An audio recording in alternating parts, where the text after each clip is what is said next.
All right, hello, Gila River. Can you guys hear me?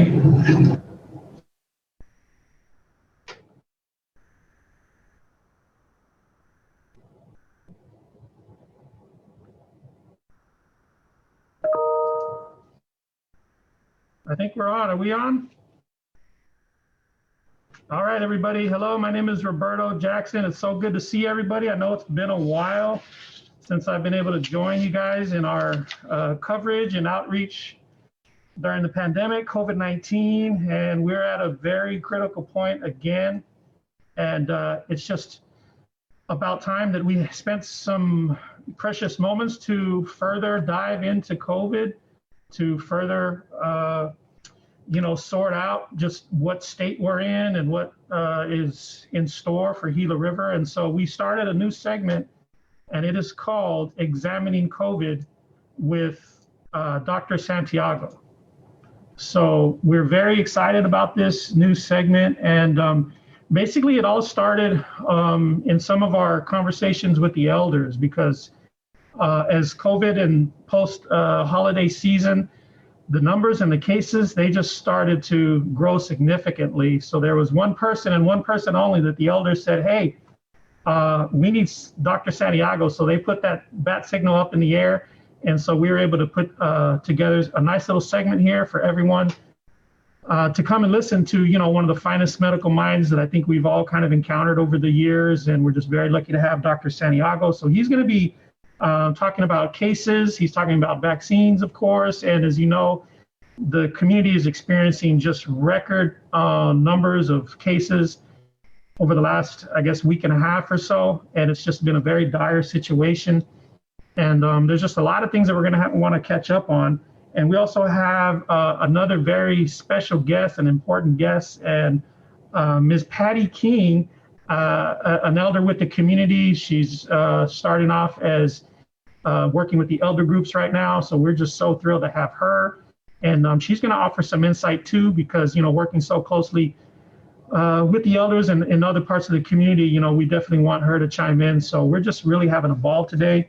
And we want to welcome you guys to the first segment of Examining COVID with Dr. Santiago. So this is in partnership with Communications Public Affairs, Gila River Broadcasting Corporation, and then also Gila River Healthcare. So just a lot of things going on. And Dr. Santiago, let's not really waste too much time. Let's kind of bring you on board. So it's good to see you. I hear your voice very often. And for those of you who don't know, Dr. Santiago, he's CEO of Gila River Healthcare, but he's also an advisor, a senior advisor on Governor's COVID-19 task force. So a lot of responsibility that comes along with that. And basically, you can catch him at 5 in the morning every day writing reports that he sends out to leadership, and then he gives to us at least 3 times a week.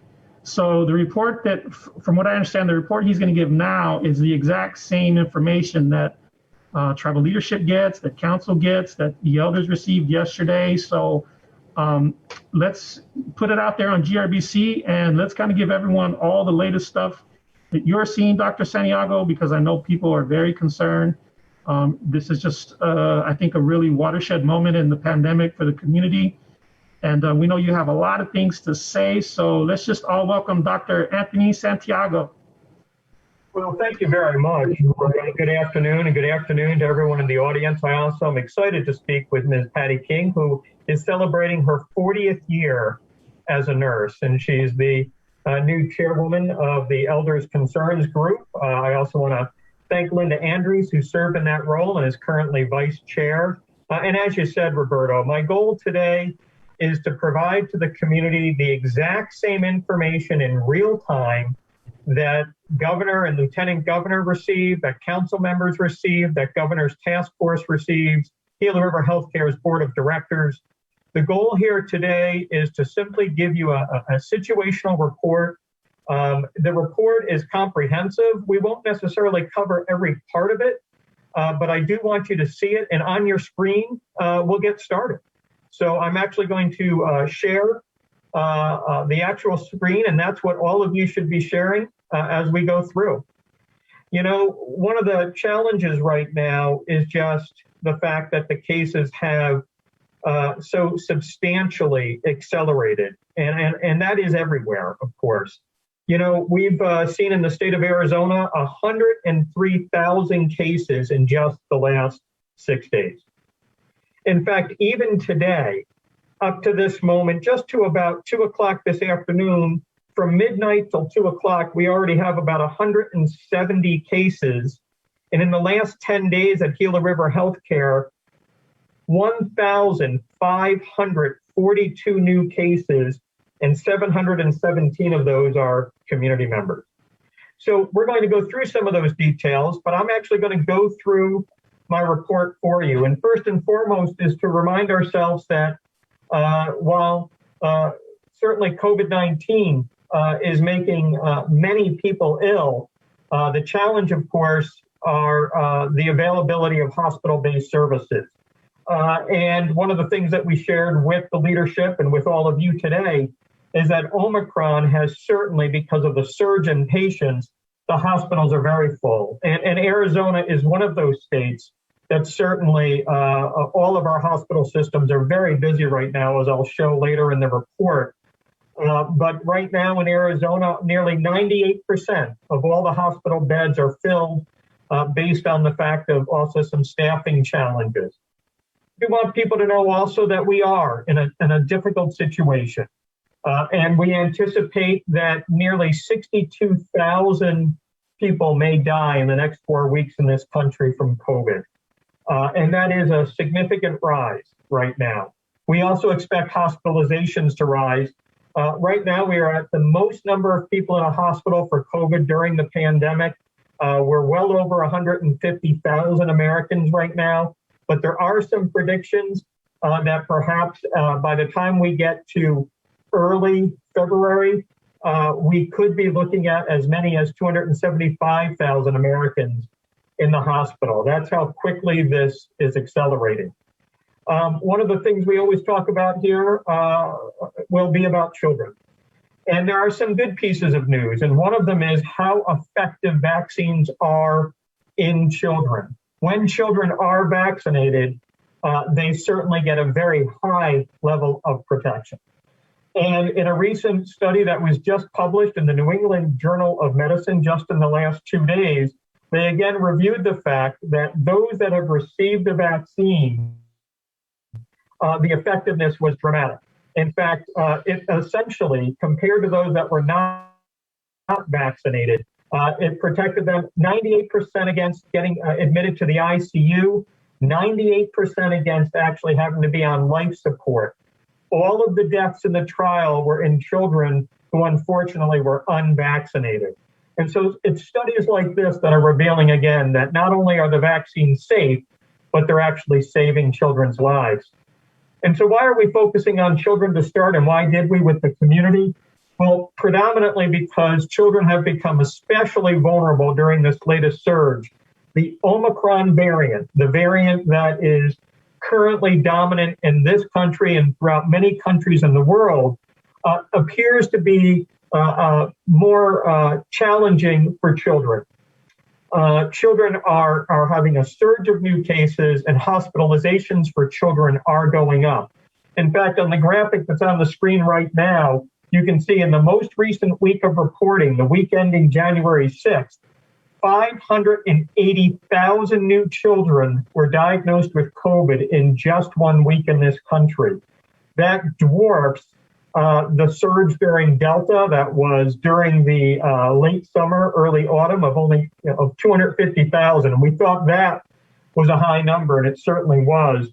But we're talking approaching nearly 600,000 children in 1 week in this country. I do want to point out that children right now are just over 17% of all cases in the country. And I do want you to think about that because I want to compare that to what's happening at Gila River Healthcare and here in the community.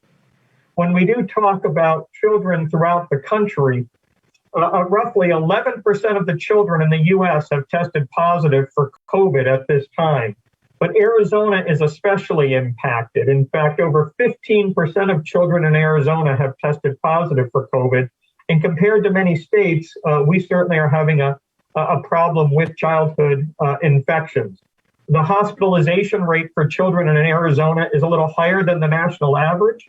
And unfortunately, Arizona is the state in the country second only to Texas with the most deaths from COVID in children. There are many reasons for this. Maricopa County is the fourth largest county in the country. And we know that in areas of Arizona, there are certainly a number of people that have socioeconomic disadvantage, and that certainly is linked to, unfortunately, being more at risk for COVID. In the news today, there are a host of topics that are of importance. Again, just what we wanted to focus on for the community leadership was the rise again in hospitalized children. And we recognize that the number of children being hospitalized has increased dramatically around the country. And right now, one of the reasons for that is that children just aren't vaccinated at a very high rate. In fact, only about 15% of children ages 5 to 11 have been vaccinated. And in fact, one of the groups that has one of the higher hospitalization rates amongst children are children 0 to 4 years of age. These are young children that have not yet been eligible for the vaccine. And we can touch on that when we hope that younger children may be eligible. But there is a reason why children are more vulnerable to this variant. This version of the coronavirus is predominantly focused in the upper respiratory tracts. That's in the areas of the nose, the throat, and the airway leading to the lungs. And children are very vulnerable to infections in this area. Compared to an adult, the proportional size of the airway is smaller. It's also very inflammatory. Children can make it inflamed much easier when it's irritated than an adult, and it can close up, making it very dangerous for a child.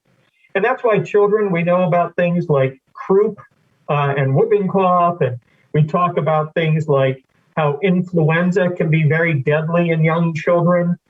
We also talk about, in general, respiratory syncytial virus. These are things that often affect the upper airway. Well, Omicron appears to focus on the upper airway more than the deeper lungs, and that's why we're seeing more children.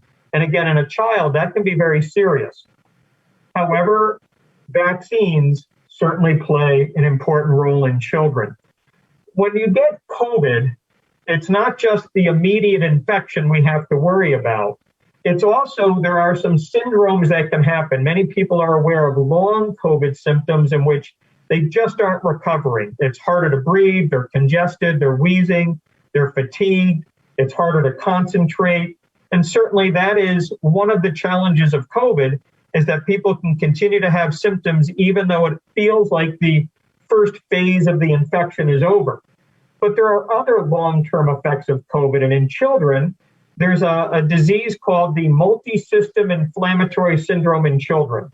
This is when a child, often 2 to 6 weeks after the infection, gets very, very sick. They appear to have recovered from the COVID infection, and then they get this hyperinflammatory response, which can attack the organs of the body. It can be very serious. It can be life-threatening.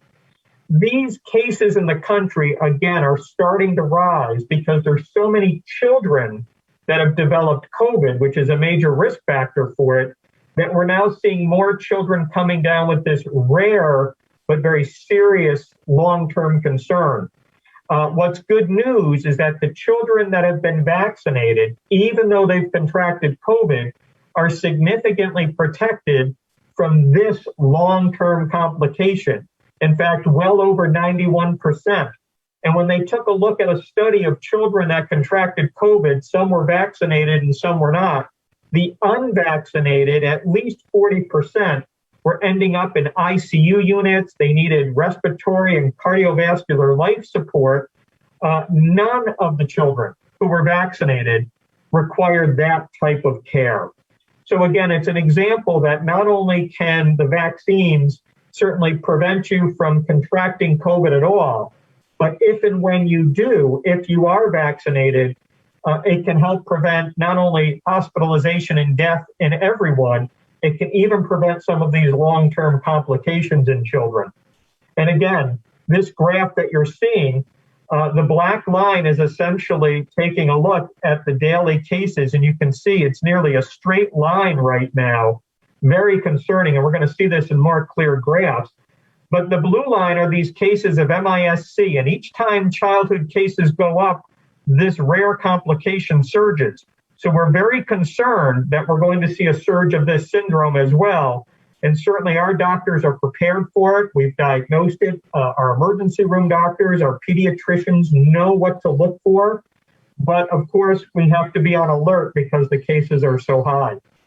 Another concern that we talked about with the community leadership is that we all know that diabetes is a risk factor, that if you contract COVID, you're more likely to have a very serious infection. But one of the pieces of information that's been evolving over the last 2 years as we've learned more about COVID is that COVID in itself, as an infection in the body, can actually cause diabetes. In fact, in adults, we've seen this in a large study about a year ago published through the VA hospital system that showed that adults that had contracted COVID were developing diabetes after the infection. These are people who had never had diabetes. Well, the studies now show that as cases in children are going up, we're now seeing the same thing.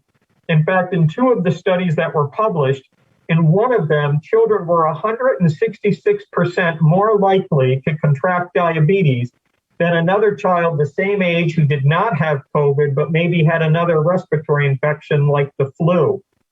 The reason for this is that the virus, when it attacks us, most of us think of it as attacking just our nose, our throat, and our airway. And the way that it works is that the virus literally has to bind to a cell, a special receptor on the cell surface, in order to basically unlock and enter. Well, those receptors are not just in the nose and in the throat and in the airway. Those receptors are in all the organs of the body, in the heart, in the blood vessels, in the bowel, and in the pancreas, the organ of the body that makes insulin. And it has been shown that the virus directly can attack the pancreas and injure it, preventing it from making insulin and creating a diabetes disorder in the person post-infection.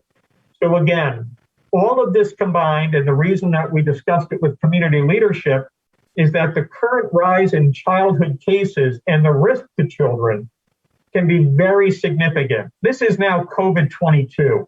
I know when this first started, we talked about it as COVID-19, and it looked as if children were not affected by some of the original versions of the virus. But Omicron, which we're going to look at and how quickly it spread across the country, appears to very specifically attack children in ways that make them more vulnerable, from hospitalizations to long-term concerns. And certainly this played a role in some of the community's thoughts as the cases are rising so rapidly. We need to protect children from infecting each other and to protect them from some of the risks of COVID.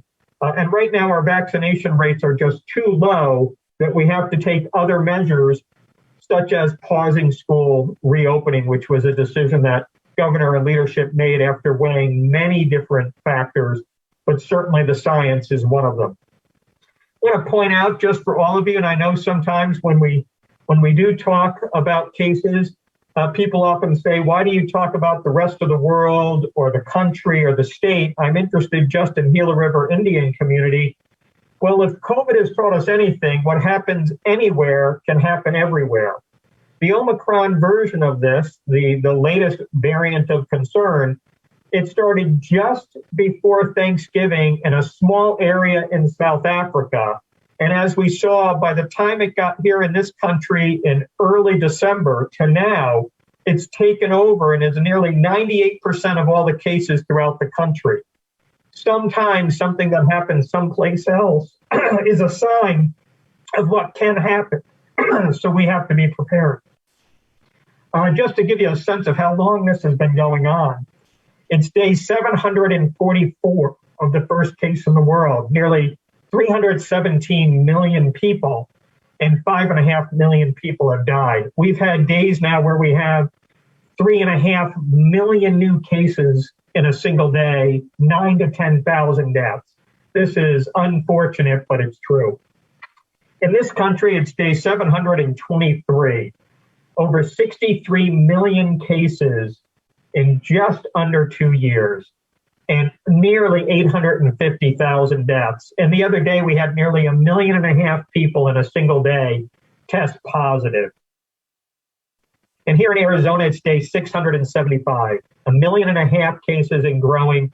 25,000 people have died, again, in less than 2 years. And just the other day, we had 18,783 cases in a single day in Arizona, the highest number of cases in a single day just 2 days ago.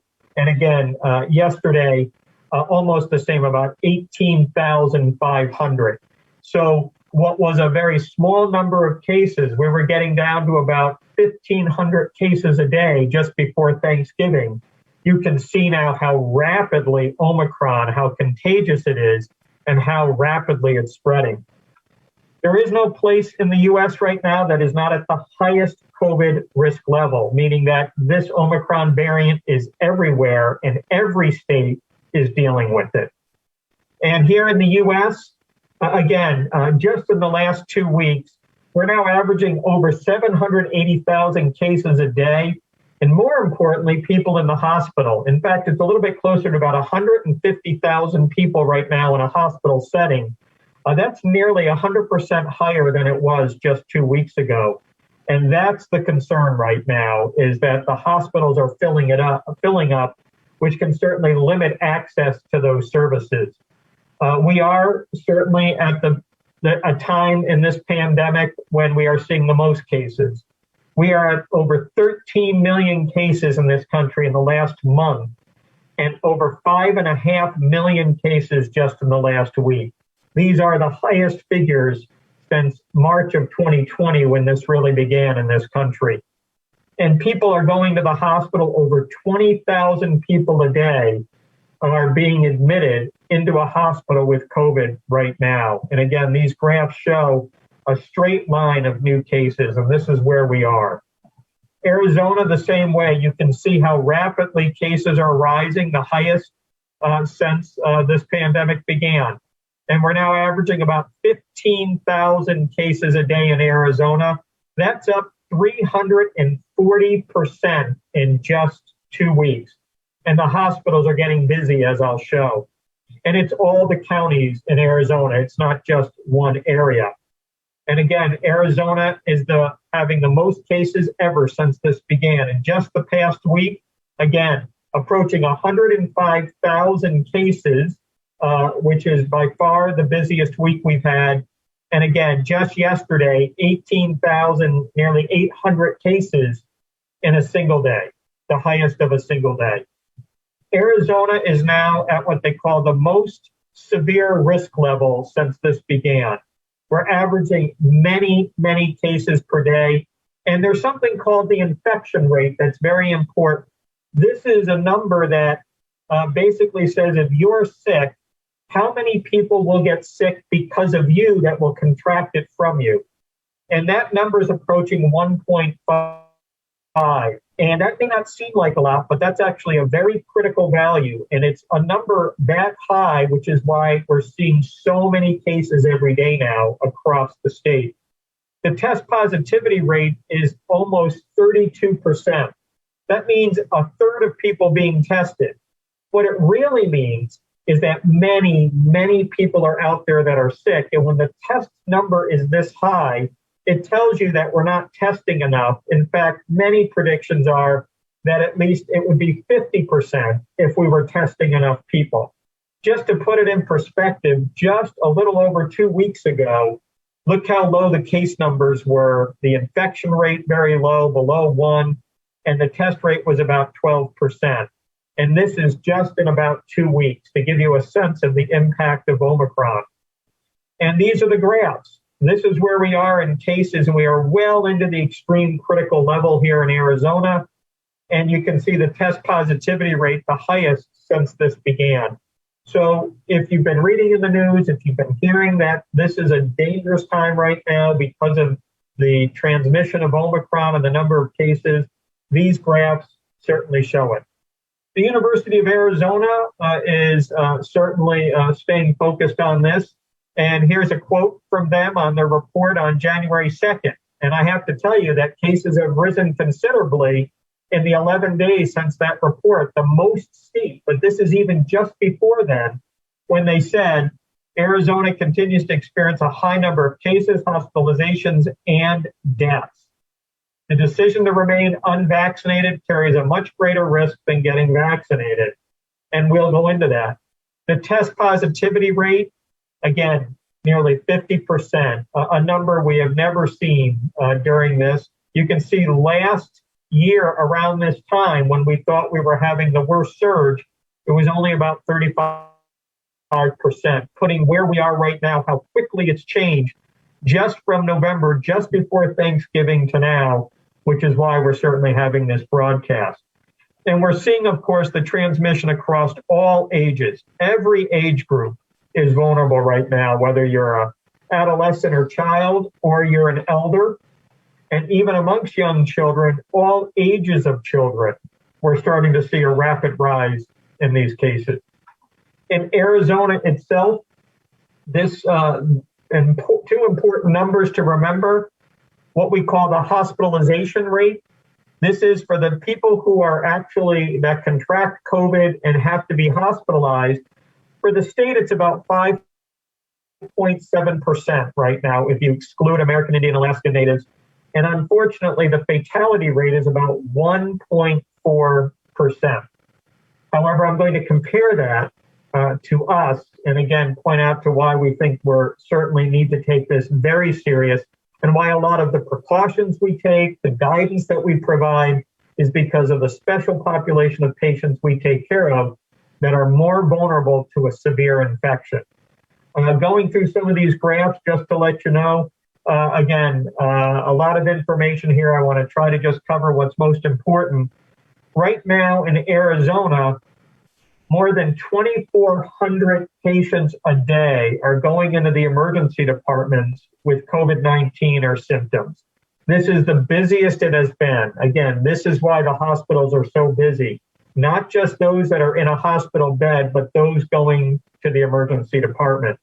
And when we look at the utility of the hospital, how many beds are available, again, because there's also a challenge with hospital staff getting sick and not being able to be at work, we are looking at 98 to 99% of many of the hospital's beds already being filled. And by most projections, we are not yet at the peak of the Omicron surge. So again, certainly a critical situation.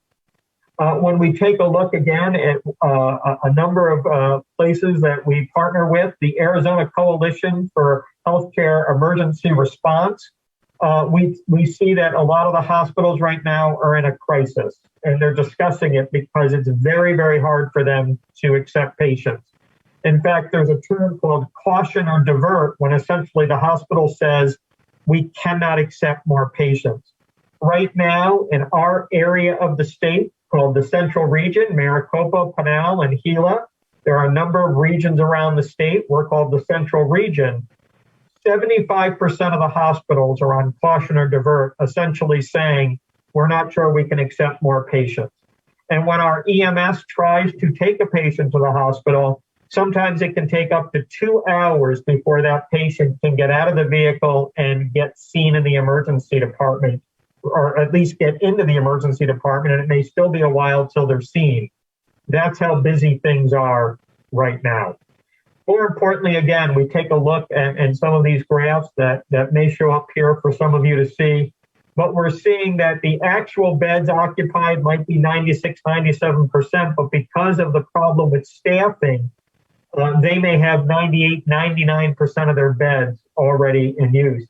And many patients right now are in an emergency room in what we call a hold status, hoping to get a bed. And in our area right now, in our hospitals, over 400 people in emergency rooms that need a bed in the hospital, but there isn't one for them, and they're in the emergency room waiting. So how are things going here at Gila River ourselves?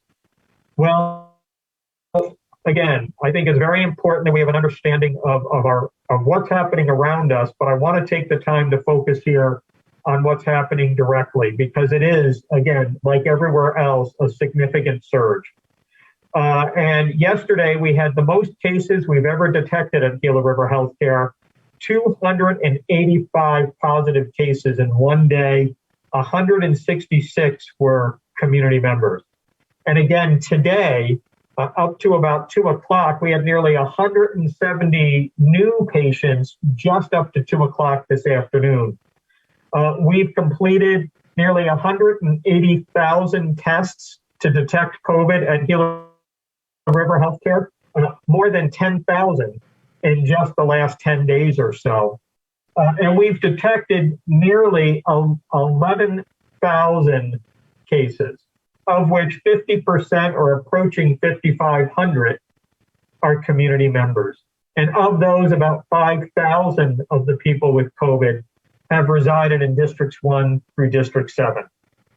And when we do take a look at that special population of children, as of this morning at 7 a.m., we were approaching 3,200 children who have contracted COVID, of which nearly 1,900 are community member children. And when we take a look at the age groups, we have to remember that it's all ages. For children 0 to 4, they make up nearly 25%. And it's fairly even. About 25% for children 0 to 4, 5 to 9, 10 to 13, and 14 and over. So children of all ages are getting COVID. And you might recall that I told you that about 11% of the children in the country have contracted COVID. But based on our Gila River Healthcare database to date, nearly 25% of Gila River Indian community children have tested positive at this time. And again, when we take a look at the cases lately, just to put it in perspective, from December 27th through yesterday, this does not include today's numbers, but just through yesterday, 1,800 cases we've detected. To put that in perspective, that comes out to about 16 days. And we chose December 27th because the Omicron variant, when you're exposed to it and you may start to develop symptoms, is about 2 days, a little bit faster than the other versions of the virus. So about 2 days after Christmas, when everyone was gathering, we started to see a steep rise in cases. And the nearly 1,800 from that day to now, if we take a look at the same 16 days before, from December 10th through the 26th, it was only 340 cases. And it's the same across the board. For GRIC members, 875 from December 27th to through yesterday. But the same number of days before, it was about 179. You can see the rapid increase in cases. Certainly the same thing with children. From Christmas, essentially, December 27th through yesterday, over 350 GRIC children have contracted COVID in just that short amount of time. And they account for nearly 41% of all GRIC cases. You may recall earlier in the broadcast that I said here in the country, about 17% of cases are children, but in the community, over 40% of the recent cases, which is why you've heard us talk about children so much during this broadcast. But any way you put it, from right now, from about December 27th through yesterday, and if you compare it to an equal number of days before Christmas, cases are up 400% in the community. A lot of testing going on. Our case numbers show that overall about 36% of the tests that we do are currently coming back positive. What's happening to our patients when they are tested and they ultimately contract COVID? You may recall that I said that the hospitalized rate for an adult in Arizona is about 5.7%. For people who reside in the community, it is 17%. And we talked about deaths related to COVID. In the state, it's about 1.5%. The fatality rate here at Gila River Healthcare for those that have come to us that have tested positive is 4%. 227 adults. That does include GRIC and non-GRIC members. But you can see that we have a patient population that's more vulnerable. There are two reasons: pre-existing health conditions, such as diabetes and others that do put people at more risk, and it's about the vaccination rates, which we're going to talk about. When we do take a look at Gila River Healthcare, we're very busy. Just to give you some sense of what's happening, when this pandemic began in March of 2020, up through last week, Gila River Healthcare, just to give you a sense of how busy it is, we have seen nearly 44,000 people in our emergency department. We've admitted nearly 1,000 patients to our own hospital, with at least 40% having COVID. We've provided over 305,000 clinic visits during COVID, even when there were times that we had to only see those with the most emergent issues. And we've tested nearly 180,000 tests for COVID. We've provided over 35,000 doses of a COVID vaccine to nearly 20,000 individuals. It is very busy right now here at Gila River Healthcare as well, and certainly with testing. Nearly 10,000 tests here in just the last week. And we know people are waiting for those results, and it is taking 3 to 4 days because a lot of the vendors that we use are overwhelmed. They don't have enough staff themselves. People from all over the state are using those labs, and results are taking longer to get back. And that's what's happening right now during this part of the crisis. Omicron is the version of the virus. There are many of them. They've been named different things. You may recall that there was Delta, and it really, from about May all the way through to December, it took many months to become the dominant version in the country.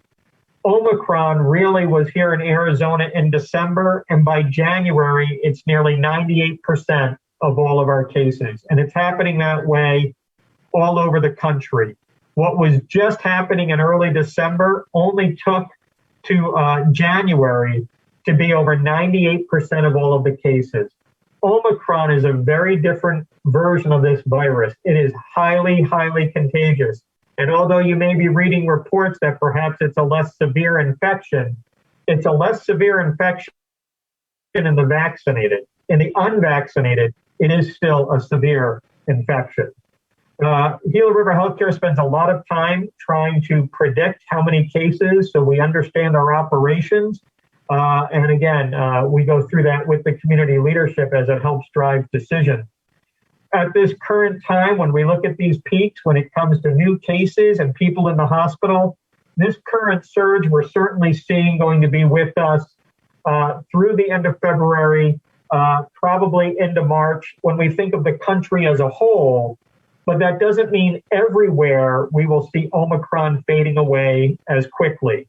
One of the concerns is the vaccination rate. If people are not vaccinated sufficiently, then this surge is going to continue to happen because it is so contagious, especially in the unvaccinated.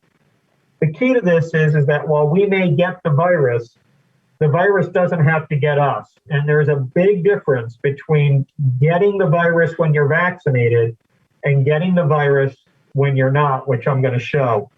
I just want to have about 2-3 more minutes of data for you, and then we'll open up the conversation. But vaccination rates matter. Here in the country, we've provided over 523 million doses of these vaccines. We have enormous safety data on it.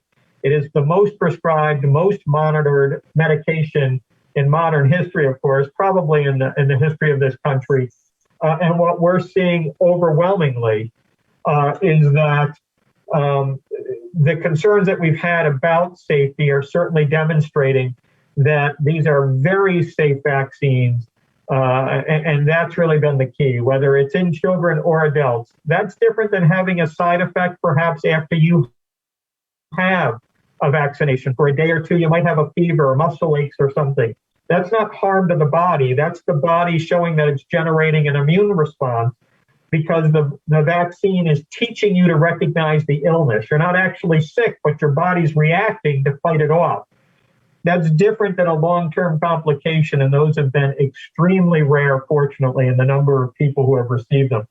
The country, about 63% of people have received 2 doses of a vaccine, and about 37% of people have received at least 3 doses.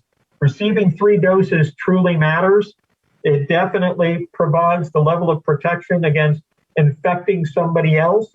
When you have 3 doses and you've been eligible, if you're exposed to the virus, your body can overcome it very quickly with those neutralizing antibodies, which means that you're going to clear it faster and infect less people compared to somebody who is not vaccinated or has been vaccinated perhaps 8, 9, 10 months ago. Perhaps they've received 2 doses, but those antibodies have waned. And even though that person may be protected from serious illness themselves, the virus is going to live longer in their body if they contract it right now, and they're going to be of greater risk to transmit it to others.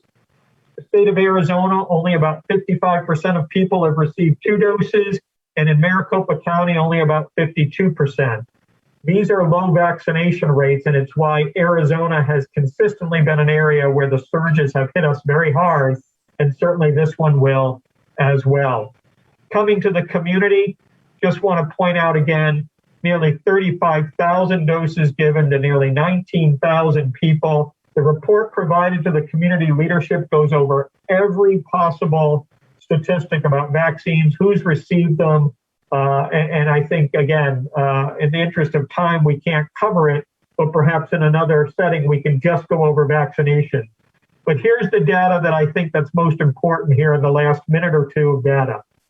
When we take a look at all the people who live in districts 1 through 7 that are registered in our database, that's about 21,485 people. Those in the community who have received 2 doses and at least have a significant level of protection against getting seriously sick is under 35%. And when it comes to those that have received 3 doses that are not only personally protected, but a level of protection to prevent them perhaps from spreading it as easily to others, it's 11%. And that's why the concerns here in the community, why the cases are going up, and why this could be a longer surge, because being vaccinated is what provides protection. And when we look at the age groups again, children here about the same as around the country, 5 to 11, those vaccinated almost 16%, and those 12 to 18 about 33%. Just not high enough right now, and certainly we want to continue to work on that to protect these children. When we look at GRIC members, regardless of where they reside, it's very similar. And based on our database, about 36% of community members, GRIC members, regardless of where they reside, have received 2 doses, and only about 11% have received 3 doses. These numbers are considerably less than national numbers, and points again to why when people do contract the virus, they're more likely to have a serious infection. Pre-existing conditions like diabetes that can put people at higher risk, but the fact that there are still fairly high unvaccinated rates. Another way to look at this is nearly 65% of people have not really been vaccinated, and 90% have not received 3 doses, which really is the highest level of current protection. And what happens to people when they are infected and yet they've been vaccinated? That's my last point I'd like to make. I know out there are people that say if you're vaccinated and you still get the illness, then why get vaccinated? Well, it's not so much that you got the illness, but how severe was the illness? I think of it as playing football. You're out there on the field and you have all of your protective gear on and you get tackled. You got tackled. It's going to hurt. You're going to have to get back up off the grass. But at least you had a helmet and pads on when you got hit. Imagine going out there and not playing with any gear and how badly you're going to get hurt in that game, not having any protection. That's what vaccination is. You're in the football game of life right now. That virus is out there. It certainly can infect you even if you've been vaccinated. The difference is how serious will the infection be? Right now, when we take a look, out of the nearly 17,000 people who have received at least 2 doses in our database, about 1,400 have later gone on to catch COVID. But what's happened to them? It's about 7.5% of people. Well, the first thing we need to know is that when I talked about our hospitalized rate for those that are unvaccinated is 17%. For those that have been vaccinated and get COVID, their hospitalized rate is only 3.4%.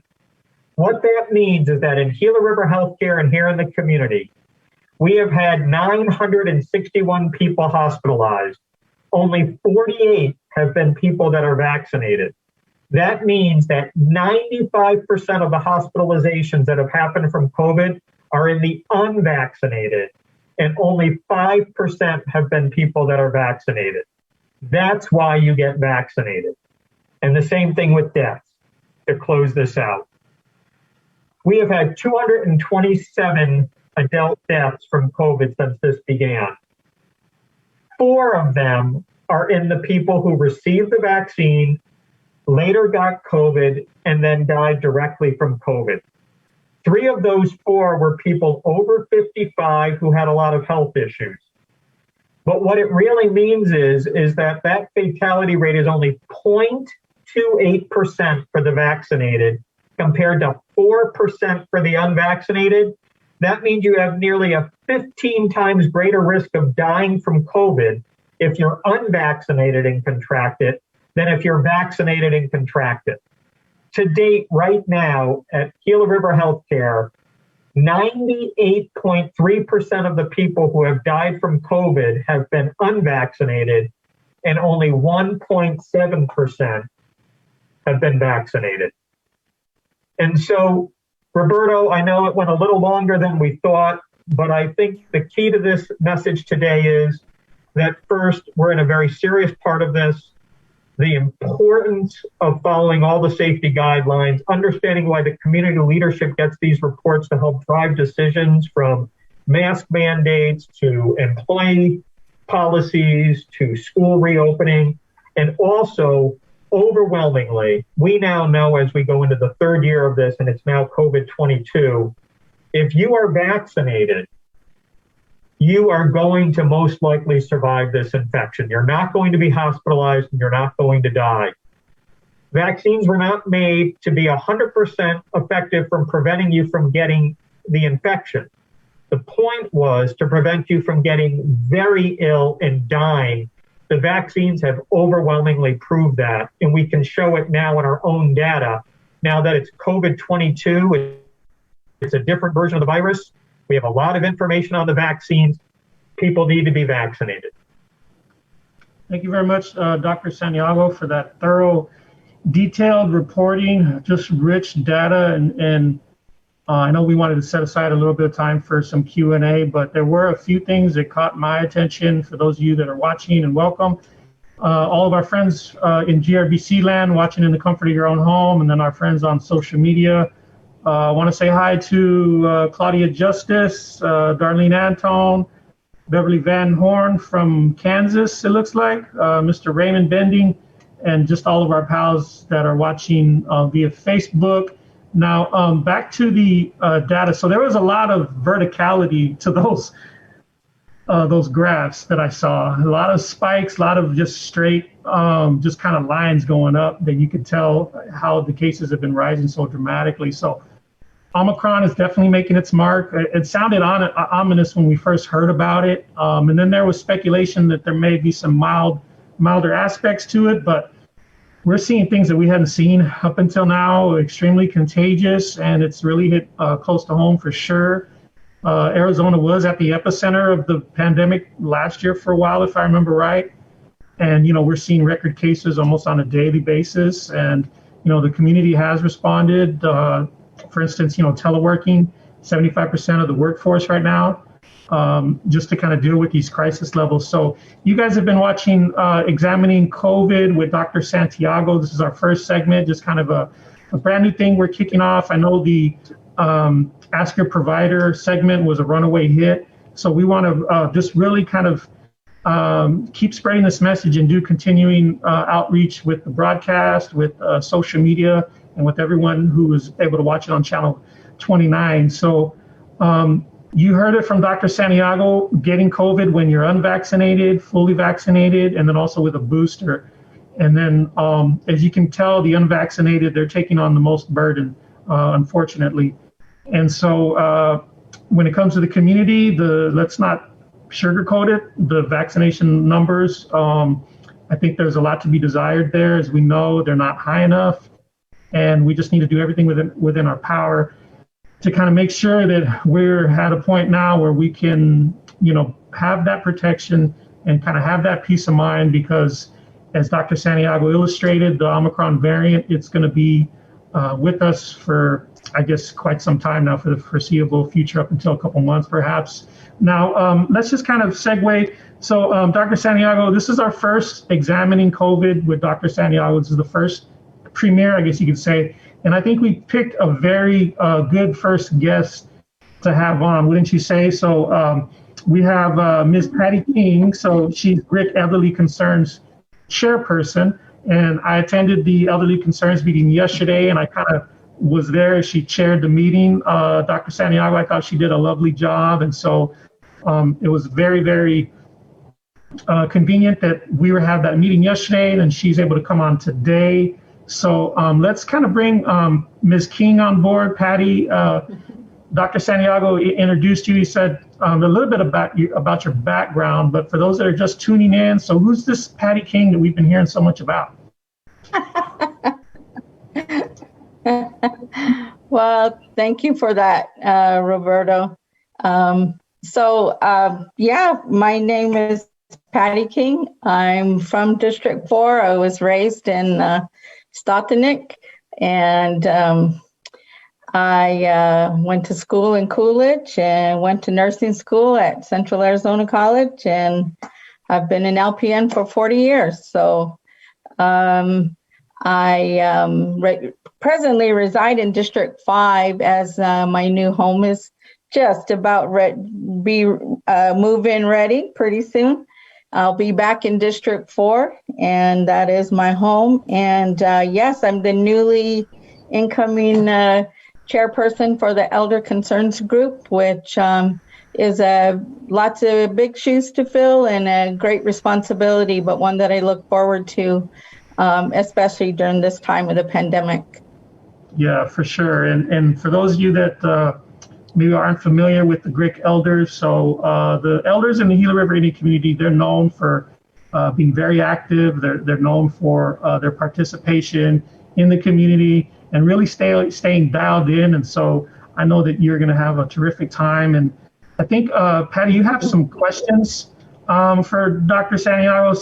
So Doctor, I think Patty has prepared just a few things, some thoughts, and then maybe you guys can just kind of take it from here. So I'll just kind of listen in, and I'm sure this is going to be a very important part of our show. So go ahead.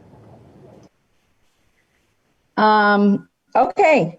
Well, so, just some of the things that I had thought about yesterday, and hearing this information again for the second time, following yesterday's presentation, which, again, want to say that Dr. Santiago does a great job bringing forth the information. It's much needed and good information.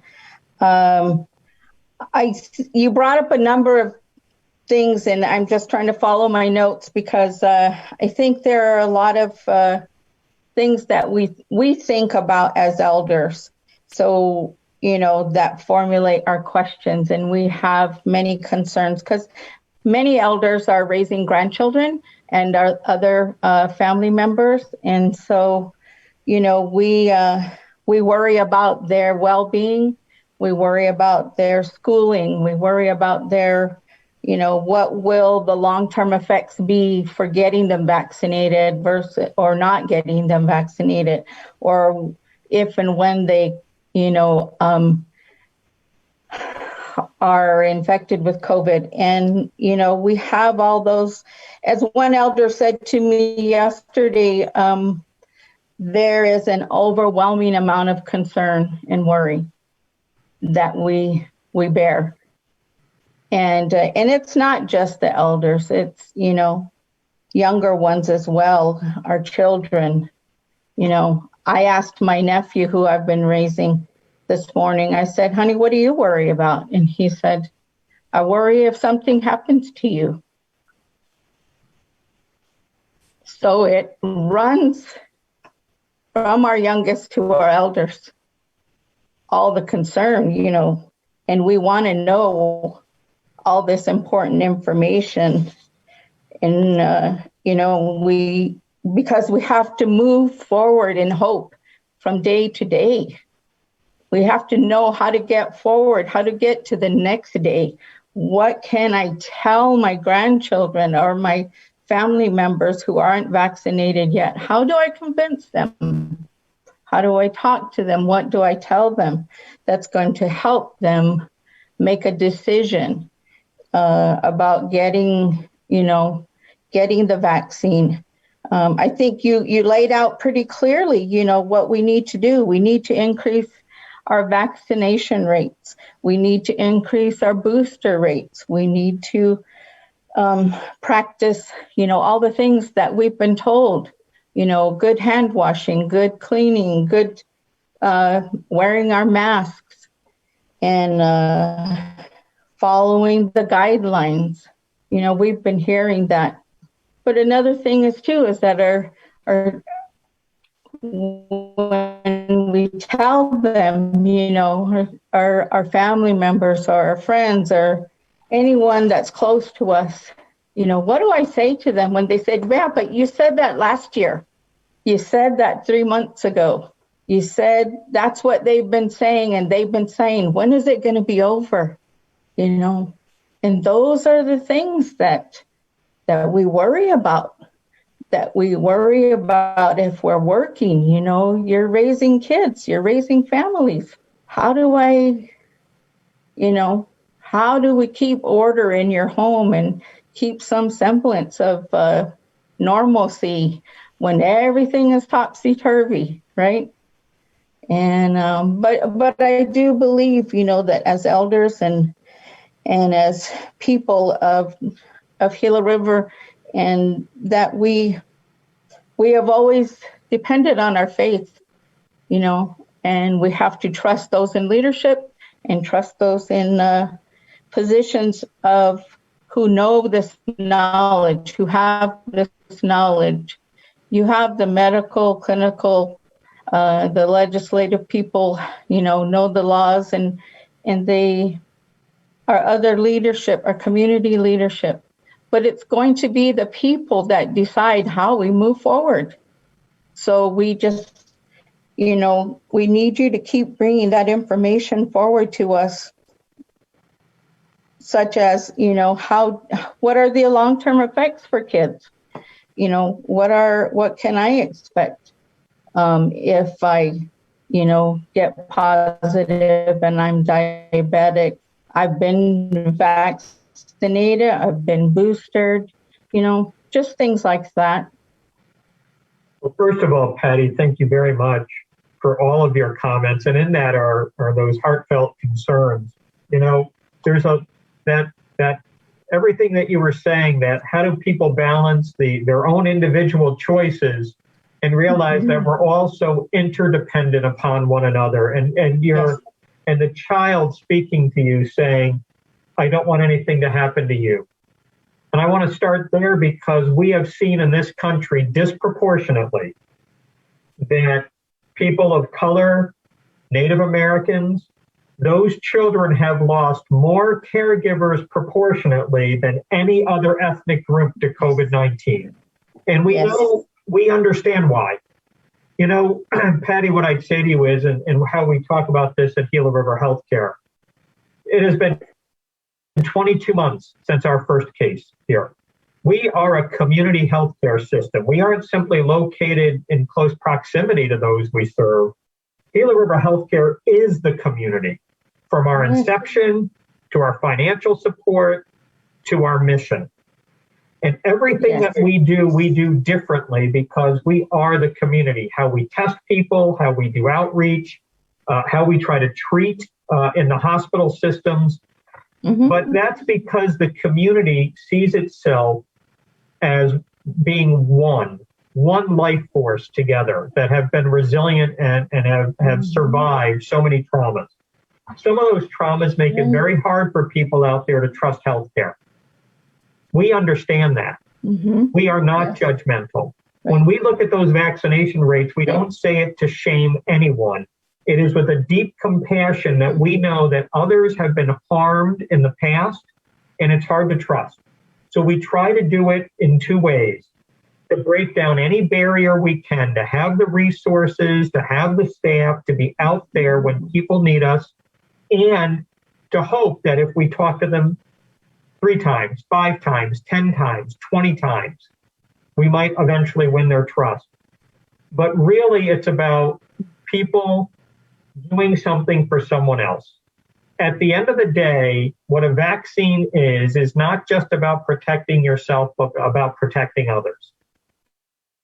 And maybe for some people, the message may need to be that. We know that incentives help. We know sometimes when we frighten people with statistics, it helps. But really, it's that loving concern for others that cause us to come together and to make the hard decision to do things that are in the greater good for everyone else. Yes. Trust is so hard. And so what we hope is that as we build your trust in us, more importantly is that you trust in each other and that you realize that coming together, you are so much stronger. We have done an amazing job as a community. Yes. And today's report is very sobering because it's a global issue that is affecting the community directly. But at the same time, I need you to know that compared to other healthcare systems, compared to other communities, we have done so much better for so many reasons. The one thing that's not in the community's favor, because so many other things are, is our vaccination rate. And unfortunately, this is an infectious illness. If I think back to the years when, imagine if people didn't receive the polio vaccine, we wouldn't be talking about polio being eradicated. We'd see iron lungs in kids that are paralyzed. Yes. COVID can have long-term concerns on everybody. Yes. But right now, the most important thing is to get people vaccinated so that we don't infect each other in our homes as easily, and that everyone survives this. The people of the community are at greater risk than the average person in this country because of long-standing health inequities that we know. Yes. And as far as I'm concerned, the way to fight back from the trauma of the past is to survive. Yes. And to change the future. And please get vaccinated for a child. If you're an elder, they need you here. Yes. If you're an adolescent, talk to your parents. If you're a parent and you've chosen not to get vaccinated and you're not vaccinating your child, please go back and listen to today's broadcast or to future broadcasts about how safe the vaccines have been and how much they are saving children's lives. Although children aren't dying as much as adults, children are dying from this and there are long-term complications. We're now at COVID-22. We're starting the 3rd year of this. We really understand this. And Patty, your comments, they were so heartfelt. We hope that people make the individual choice to make a choice for others.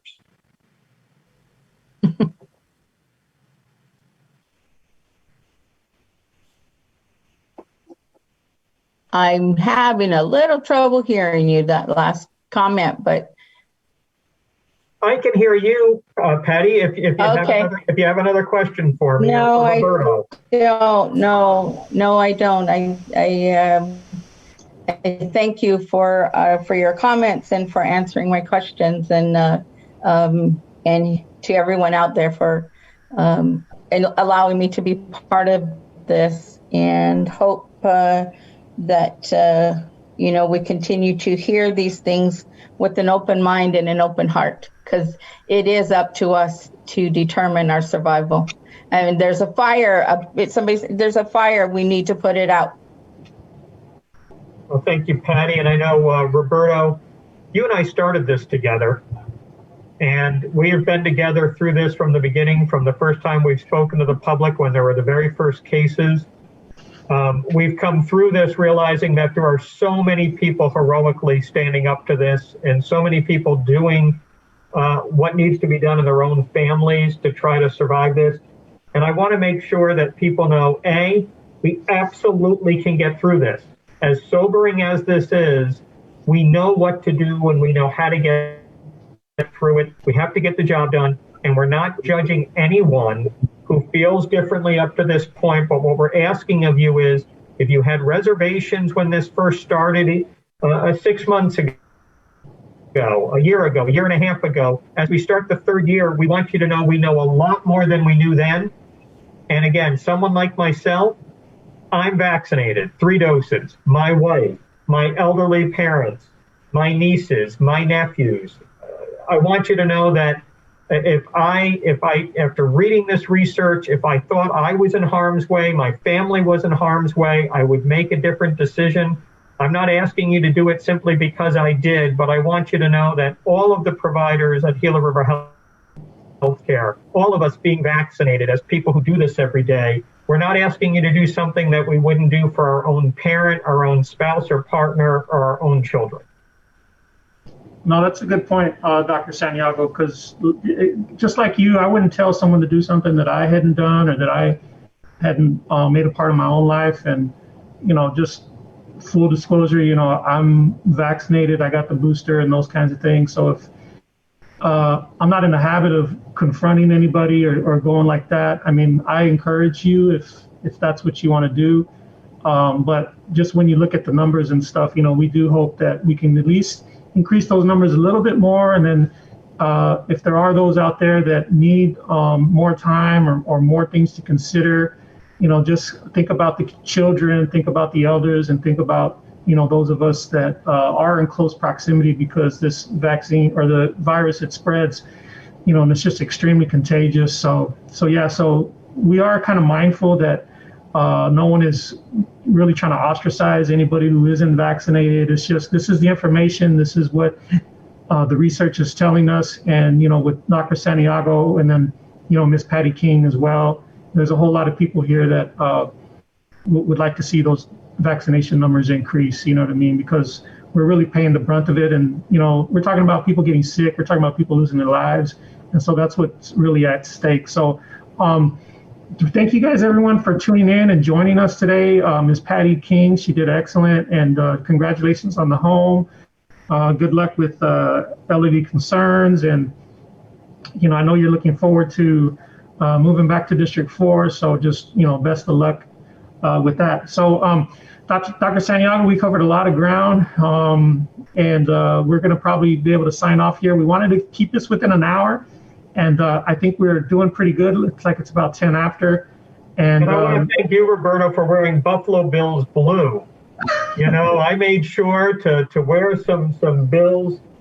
Hey, listen, there it is, right? Even from my coffee cup, once this is over and I can take a sip, but I want to thank you for that. I know, being an Arizona Cardinals fan, for you to wear blue for me, I know it was tough on you. I want to thank you for that. Yeah, well, as long as it's not the blue of a certain other team, I don't want to be confused with. But so thank you guys, everybody. We're going to be continuing with this series. I think we'll probably be shooting for another couple of weeks just so we can get everything ready and get all that data prepared and secure another guest. So if anyone has any kind of comments or questions or suggestions, we're definitely open to that. We can start to integrate some of those things, some of your own suggestions, and just try to make this a very inclusive show and a way to get information out to the community as best we can. So I'm Roberto. I want to thank Ms. Patty King. Dr. Santiago, of course, he's going to be back with us next time around. So you guys stay safe, and we just want to know that all this information that Dr. Santiago, again, he's shared with us today, this is the same report that he gives, on all levels of tribal government, those within Gila River Healthcare too. So you guys really experienced what everyone else on the other side gets to listen to every day too. So thank you again, Dr. Santiago, Ms. Patty King. Stay safe, everybody, and we'll see you next time.